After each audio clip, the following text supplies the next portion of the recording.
Что такое газовое оборудование? Что за газ используется вот в вашем оборудовании? Газ у нас смесь газа под пропан-бутановская смесь. Какое октановое число у нашего дорогого газа? Цифр нету, так что я не могу утверждать, какое у нас октановое число по газу. А так по стандарту 100 должно быть октановое число непосредственно от бензину. Ну, то есть он да. выше 95-го? Да.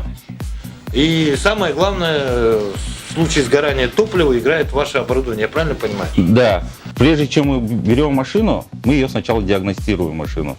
Мы проводим полностью диагностику машины. Допустим, клиент приходит, и у него сразу такой вопрос возникает. Вот я машину купил, вот, допустим, у меня машина 2 миллиона стоит. Я газ сюда поставлю, эксплуатация моего двигателя насколько уменьшается. Если двигатель полностью исправен, он вообще практически газ никакого не мешает. То есть он не влияет на работу Нет, двигателя нет. и на его износ, я Нет, правильно понимаю? не влияет. Это от того, что мы на сегодняшний день имеем 4-е поколение оборудования.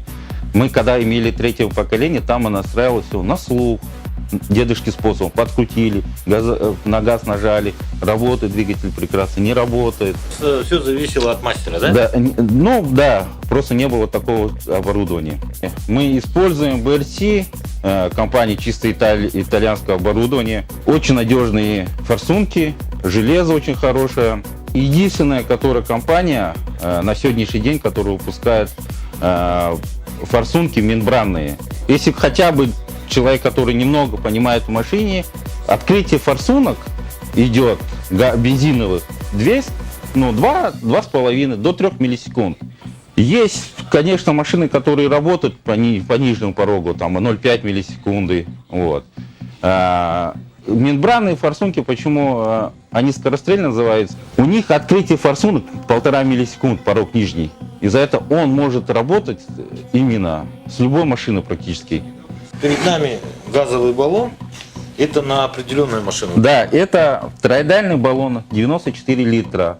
Производство Балл-Сити. Конструктивно мы должны клиенту предоставить такое, что он не потерял ни в салоне, ни места. Мы его будем ставить вниз вместо запаски, его практически будет не видно, и он никогда не помешает клиенту. Вообще, какие баллоны сейчас существуют? Ну, да, цилиндрический и тороидальный баллон, наружный и внутренний. Самый маленький сколько вообще? 35 литров. 35 литров? Да, тороидальный баллон. А он сколько вот весит? Ну, он где-то вот такой баллон. Баллончик, можно сказать.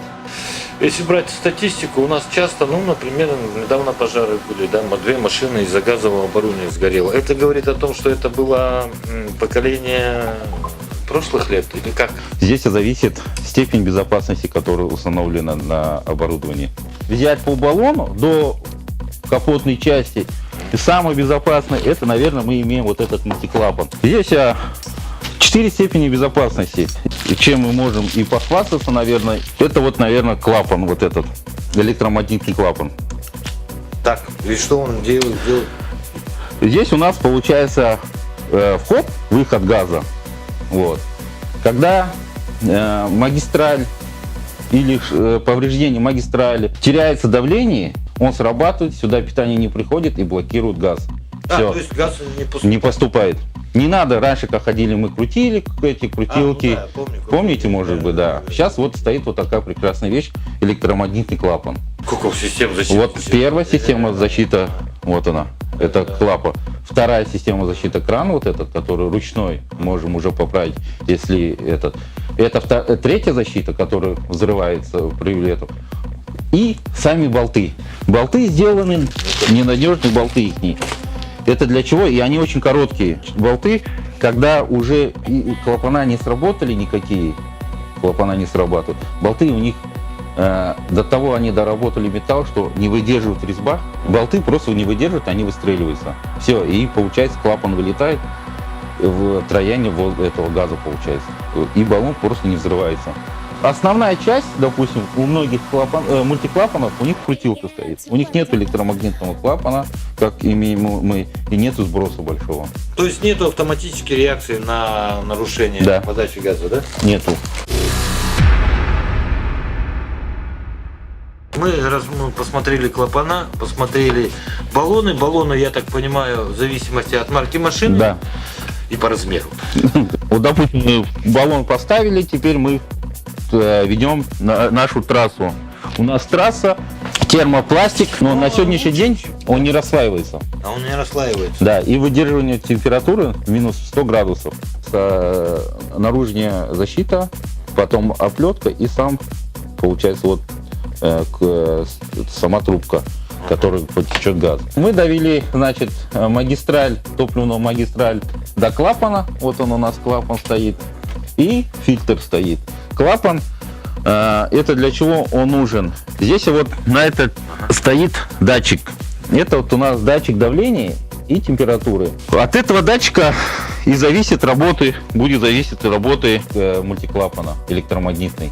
Если он от этой части до баллона увидит утечку, резко упадет давление в магистрали, он даст команду в блок управления, что проходит утечка.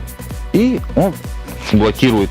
Он блокирует. Да, оттуда уже блокирует. С баллона заблокировал, и поступление газа мы не имеем. 4-е поколение, он до того, наверное, хорошо прописан, программа его, то что к водителю практически ничего делать не нужно. Вообще ничего не надо? Да. Я помню, как мы бегали.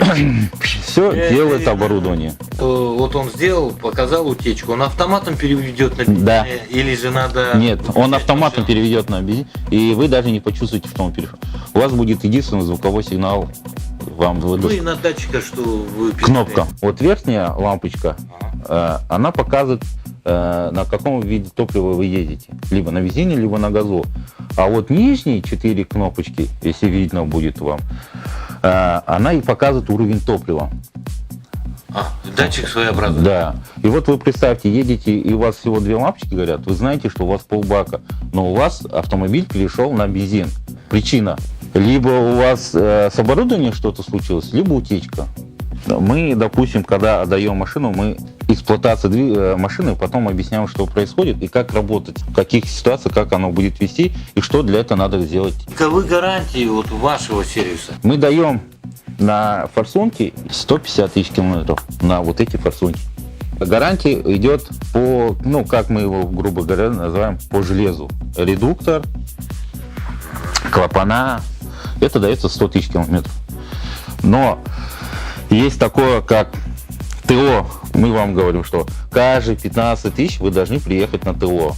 Мы даем вам сервисную книжку, где отмечаем, когда машину отдаем, километраж, дату установки, мастер, кто ставил это, все. Отдали вам эту машину, через каждые 15 тысяч вы должны приехать. Если вы свои условия не выполняете, мы свои не выполняем. Сколько все-таки стоит ваша установка?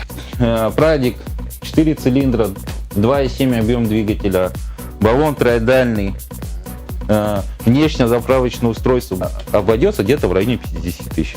Условия практически у нас у всех одинаковые, вне зависимости премиум машина класса или обычного машина. Здесь просто получается, что вы платим мы, наверное, в первую очередь за безопасность. Единственное, что могу сказать, при переходе на газ, чтобы сэкономить на топливе, все-таки безопасность прежде всего. И я думаю, когда вы выбираете это оборудование, подумайте о себе и о своих близких.